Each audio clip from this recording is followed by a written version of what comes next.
Welcome to Critter Cove, an upcoming life sim game that recently entered closed beta. I've been invited to play it and give you a quick overview of my thoughts on the game in its current state. But first, I have some legal obligations. I'm obliged by the FTC to tell you that I received a code for this closed beta for free. This disclosure exists because this free code could in some way change how I treat or talk about the product, and if you want to know more about my thoughts and how I'm trying to handle that whole situation, there's a video listed in the description and also at the end of this. I'm not going to sit here and walk you through the exact day-to-day of the game because, I'll be honest, I'm only about 2 hours in and I still feel like I'm in a bit of a tutorial for the game. Also, on a quick note, I haven't done very many of these impressions or review style videos, so any feedback on the form that I use here or what else you would like to see in these is very much appreciated. Okay, so a quick explanation of the game. In Critter Cove, you are a new resident of the island of Critter Cove. No, not the resort in British Columbia. This is a completely different thing. You are tasked with rebuilding the island and attracting new tourists, which you do through talking with people, finding raw resources, crafting them into usable things, and using those to remake buildings. I will say up front, this is a life sim game, not a farming sim game, so no farming. Expect much more item collecting and foraging.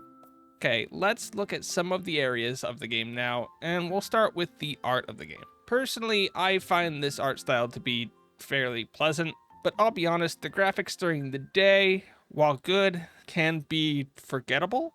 With that said, that's not my opinion in two different places for this game. I think the game looks really good at night, and the colors really stand out, along with the transitions from day to night and night to day, dawn and dusk.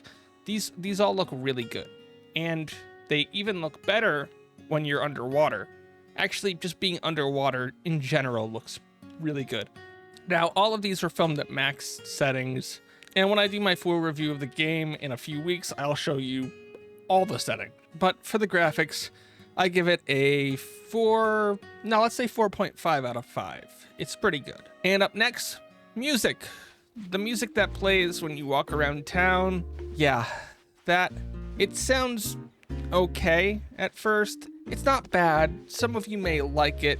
But to me, it was definitely something where, after playing the game for a few hours, it started to annoy me.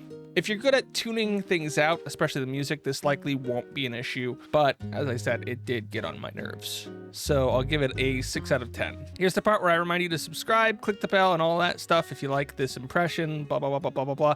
On to the features of the game. First, the character creation. It's generally pretty good with you choosing your pronouns, general character look, like whether you're a human, a cat, lizard, fish person, or a TV. And you can even choose different body styles, so you can mix and match these a bit with a head of a cat and a body of a person if you want. But this also comes with a few small surprises, which the devs have graciously given us a few tools to help with. In the game, there isn't really a skin color.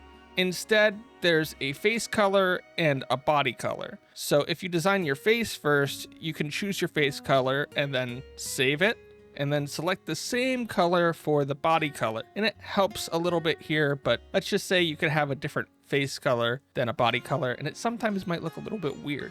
Also, I do find some of the human options a bit lacking. When I say human options, I mean the hairstyles. It's always the hairstyles in these games. I'll be honest, couldn't make my character with my hair again in another game because it wasn't there, so I am a cat. Oh, and most of the critters can look pretty good, but you might not fit in with their general design in the world.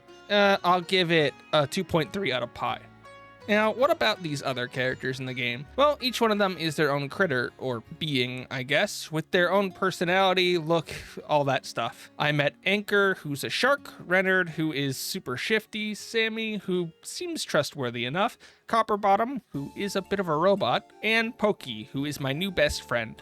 All of these very real and defining character traits play into those characters quite well. And so far, for all of these very basic characters that don't have a shop, you can eventually choose where they live. For example, I made Pokey my neighbor. Now, there is a bit of an art clash here with the NPCs and your character. You don't exactly look the same, but if you're like me, you really won't notice. But to be safe, we'll dock a point. So we'll give this the absolute value of -7.4 over -8.1. On the subject of housing, one of the first things you'll do in the game is be tasked with choosing and fixing up your house. And there are many of these that you can pick from around the town square, but if you want something a little more out of the way, those exist too. You can go into like the back alleys, don't know why you would, meh. While choosing your house and fixing it up is pretty straightforward, decorating is currently a tad bit confusing with their attempts at making a one-button control work, but instead this often leads to me just accidentally picking up stuff rather than, moving it or using it. But hey, you could decorate the island and not just your house. So yeah, we'll give this 14 out of 17 Sakura points. In regards to the story, I've actually basically covered everything that I've seen so far, technically. As I said, I've not gotten very far into the game, but you'll start by arriving at Critter Cove after being shipwrecked. That said, you were hired to come here in the first place to fix it up, so this wreck is more of a character building point for Anchor than any actual meaningful moment in the story. Once you get a few buildings up and running, you start to deal with the new Happy Home Academy / island rating givers who exist in this game.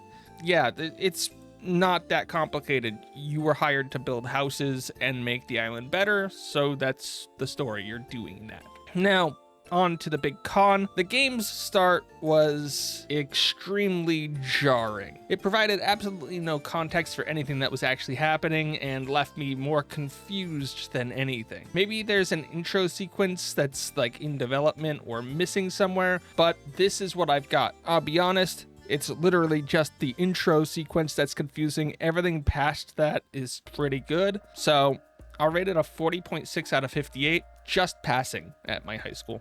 Okay, on the subject of quests, there's small things that the characters will throw you into. Basically speaking, you just have to go out and find some items, craft a thing, and do something, or sometimes rebuild something. It's a pretty simple system with one really big flaw, and that is it's almost impossible to actually track resources. So, for example, I had a quest where I had to find a rubber tire, and I scoured the island for forever looking for a rubber tire to find out that they were right next to where I got the quest from. Took forever, felt really frustrating. I hope they're working on some of this, because right now this is probably the biggest frustration point with this game. And now on to the main things of this game. The resource collection. At the start of the game, you just sort of go around picking up what you see, but shortly after that, you'll start to get a few tools that make it easier to get things like wood and metal through breaking down items that you find in the world. Overall, it's a pretty simplistic decision that's made better by the fact that you can not only swim, but you're expected to both swim and dive to collect resources. Because if you have a game with this much water in it, why wouldn't you add swimming? Overall, the collection itself is a pretty simple design, as I've said, meaning that it's quite easy to do without really thinking. It's a turn off your brain and go feature, but it's made much better by its interaction with swimming in particular, because swimming feels really, really good in this game, even if there are a couple small bugs with it here and there at the moment. So overall, I'll rate this a 1 out of 1.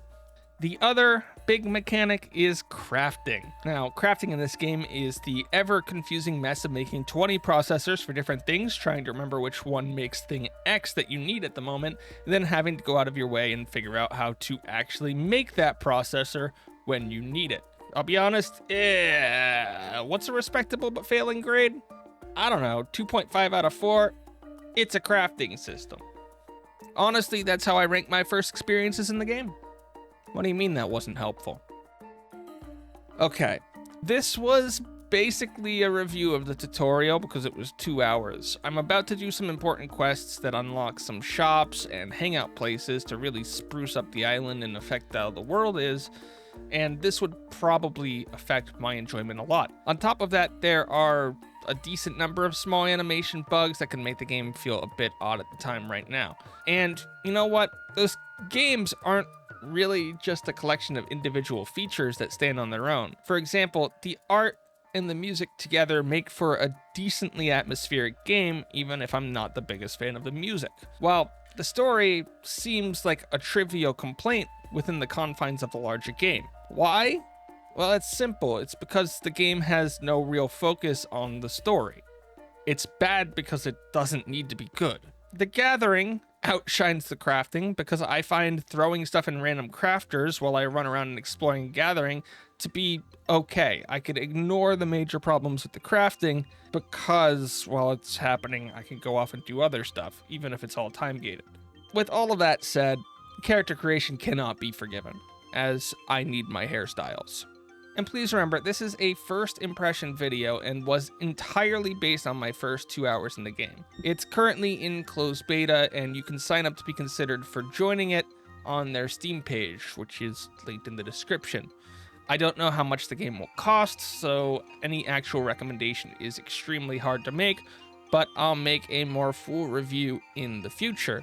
This video is mostly just here to get feedback on the style and introduce you to the concept of the game.